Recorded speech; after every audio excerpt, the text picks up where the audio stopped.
tuning in to Sundays at the Square. I'm your host, Toni Ringgold, and today, as always, I have wonderful guests sitting with me. Hope that everyone is having a wonderful weekend thus far. I want to give a shout out to our live viewers that are viewing right now via Facebook. We also want to give a shout out to our listeners who listen faithfully to Sundays at the Square. We definitely appreciate you. If you want to catch this show or other shows, make sure that you download the B106 Hip Hop and R&B app. You can also go on myb106.com. Again, that's myb106.com and click on the tab that says At the Square with Toni Ringgold. You'll click on that and you'll be able to hear this show and other shows. We've had amazing guests come through. I hope that everyone is enjoying this semi-cooler weather. I know that I am. I hope it stays this way, but I know it's going to be raining next week. So everybody, please do not forget to get your umbrellas. Now, we are going to get right into it because this conversation is a conversation that is very, very close to me.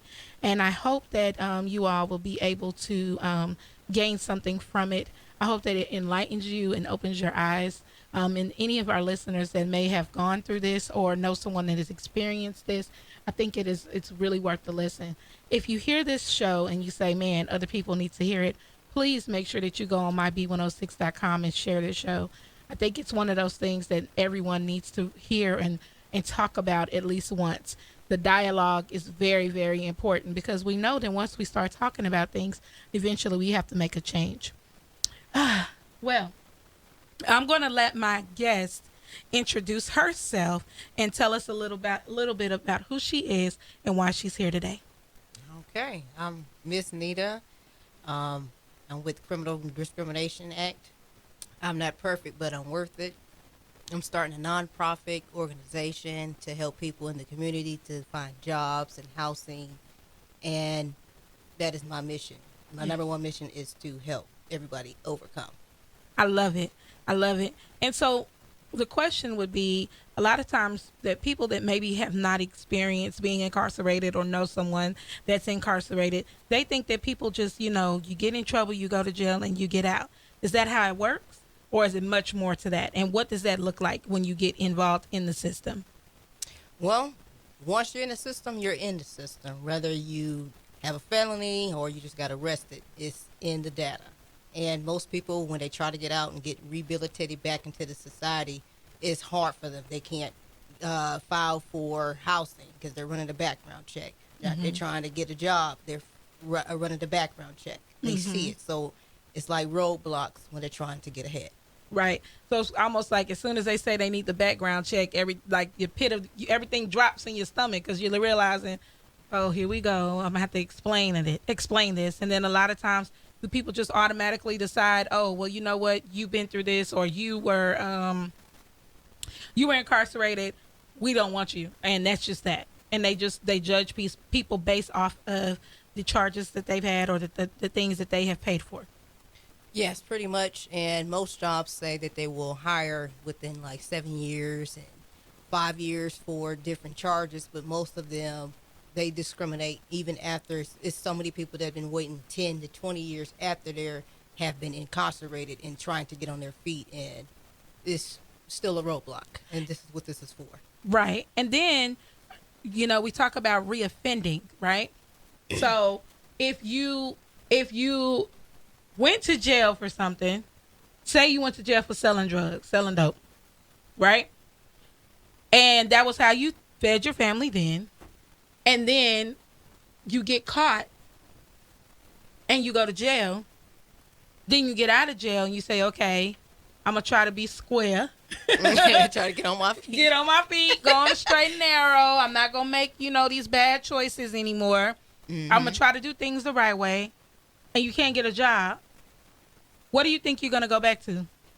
Doing what you know was best. That's going to make some money to pay this electric bill. Right. To feed your kids, to make sure you eat, to make sure you have a place to stay. It's literally survival of the fittest. And then we get mad when people get back, they go back to their old ways and, oh, they ain't going to change. That's just a bad seed. They just, but they don't have options. Exactly. It's like they had someone to actually show them the guidance and, no, you can do this and you can make a better living, or your kids can still go to college. then these Right. people will be motivated to actually be like, you know what, I can start to believe in some of my dreams too. Right. Mm-hmm. Right. And so tell me, why is this personal to you? Why would you take on something so huge? Because when you talk about taking on the criminal justice system, like that's big, that's major. Oh, yeah. Why would you do that? Well, actually, this is personal for me. It's like I know what it feels like to go fill out an application and be like, oh, I hope that they, like this interview and not run a background check, Right. because I know how it feels like, oh, I like you, you'll be great fit, and oh, sorry, your background. Oh, sorry, your background. How many times did that happen to you? Oh, too many times. I went to school, got a degree, and pretty much how I ended. What did you get your degree in? Business. Wow. Yeah. Okay. I got my degree in business, so it's like I found a job, and I know that it can be possible for everybody, that they didn't run a background check, so that's how I was able to get my job. So it was wow. so it's like, so it's possible. So it's like they have the option if they want to or not. And it's like, okay, I wanted to further my education, further my degree, and it's like I'm gonna have to face the same challenge all over again. So it was like, you know what? Enough is enough. Somebody needs to say something, and let's do something about it. Right. So what do you do now? Right now, I'm working with nonprofit organizations, Clean Action Water in Austin, Texas. Awesome. Yeah, so and I'm partnered up with the workforce, and I'm actually partnered up with the church is Abraham Ministry, and on Veteran Memorial, and they're actually supporting the campaign as well. I love it. So explain to us exactly what the campaign is, and like what is this? So that our listeners can understand. And if you're just tuned in, you're tuned in to Sundays at the Square. I'm your host, Toni Ringgold, and today I'm sitting with a beautiful woman who is doing some amazing things, and I want to hear more about it. So tell us about the actual campaign, Miss Nita.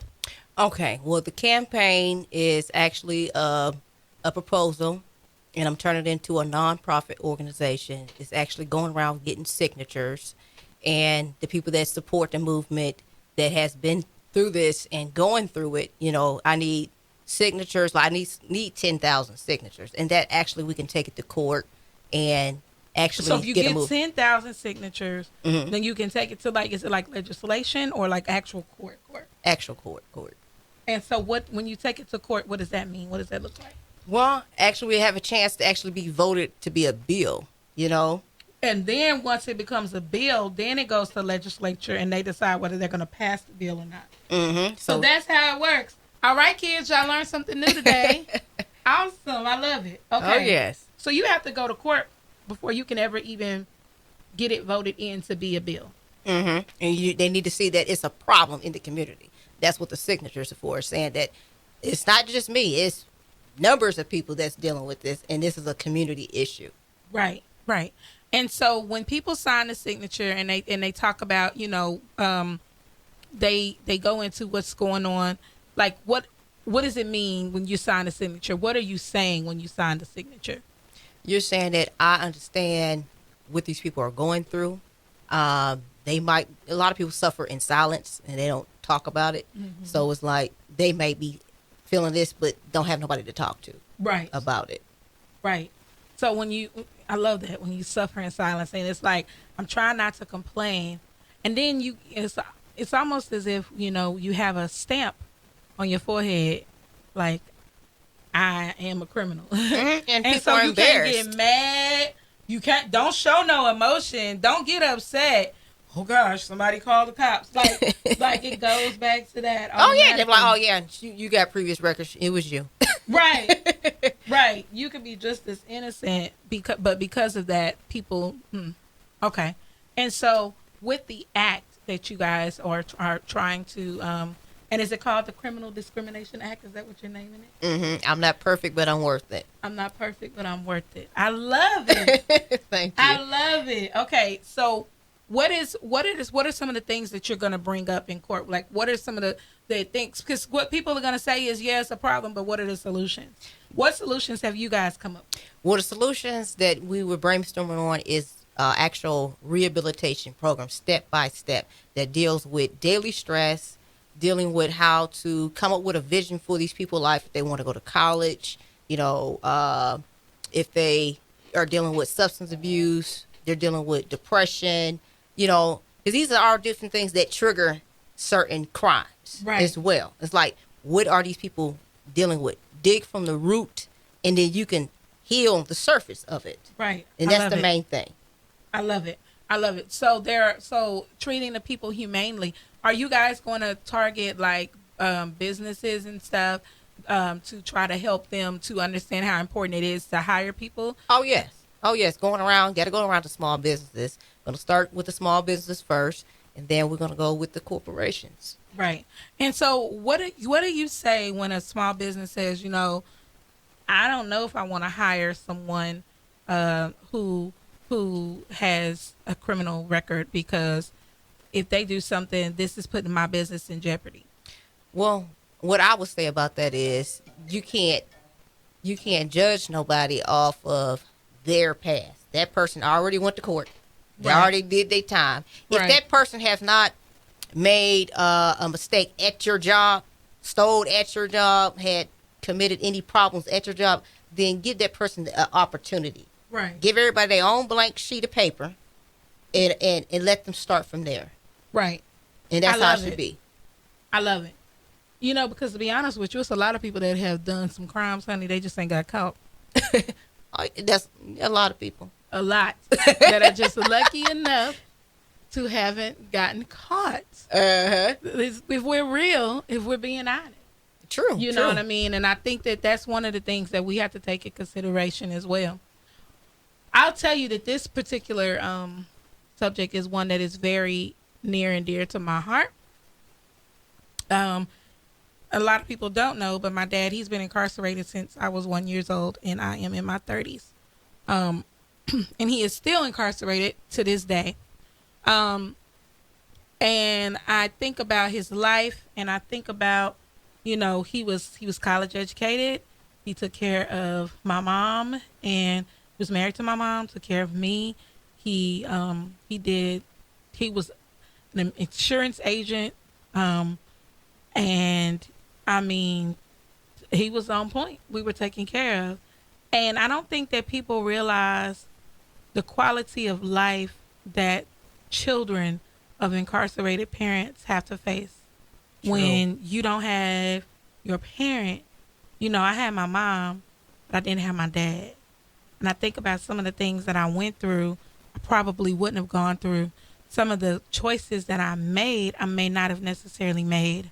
My quality of life would have been much different had I been able to have my father in my life. And then you think about just basic human needs, just to have another income.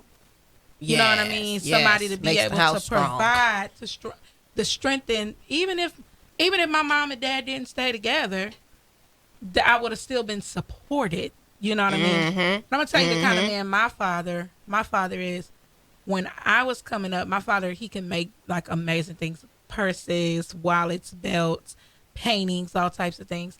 My dad would make them and send them to me, have me sell them, and he would only have me send back a small percentage so that he could get more materials and make more. And my daddy supported me that way. I would go to different trade shows and festivals, and honestly, that taught me how to be a businesswoman. And today, I'm a businesswoman. I'm an entrepreneur. I do not work for anybody else. And that gave me a sense of it gave me an entrepreneurial mindset in an early age, because I knew that I had this product that I could sell. And my daddy did that for me from behind bars.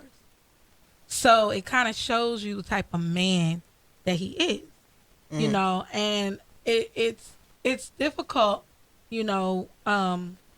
I often dream of him being released, but I don't know if that'll ever happen. But if he was to be released, I'm often worried about how can you become acclimated to life when you went into prison in 1987. How different the world is. Now, he knows about things like the internet, and he knows he's very, very smart, and he's very, very abreast on a lot of things, and he reads a lot. But still, the idea of a touch tone phone, the tablets, the technology, the social media, the way that we live now is so different. Oh, yeah. He would have to get rehabilitated. Really rehabilitated because he's all the been way. Yes. where he's been for over 30 years. And so we lock people up and we throw away the key and we forget about them. We forget about their humanity. We forget about that they have families. We forget that they're human. Mm-hmm. And then when they get out, we forget that they still need to live a life too. Yeah. They need to be able to come back. Mm-hmm. They need to be able to have a legacy. When you have nothing to live for, you mess up. Oh, yeah. That's when you get people committing suicide. Committing suicide, reoffending, get going. If you have somebody that had substance abuse issues, they're gonna go back to substance abuse because they can't find peace. They numbing the pain away. It's numbing the pain away. It's like, but reality is too hard to deal with. Yeah. And I mean, I know that some people still make bad choices and they do things even if you offer them help. But those are choices people make. But what about the people that just need just a chance? Mm-hmm. Just one chance to make a difference, to change their lives. Just one person to say, you know what, I think I'll give you a chance. That's all you got to give them is a chance. Oh, yeah. That's all you got to give is a chance. Most definitely. Listen, you've been listening to Sundays at the Square. I'm your host, Toni Ringgold. We're going to take a quick break, but we'll be right back.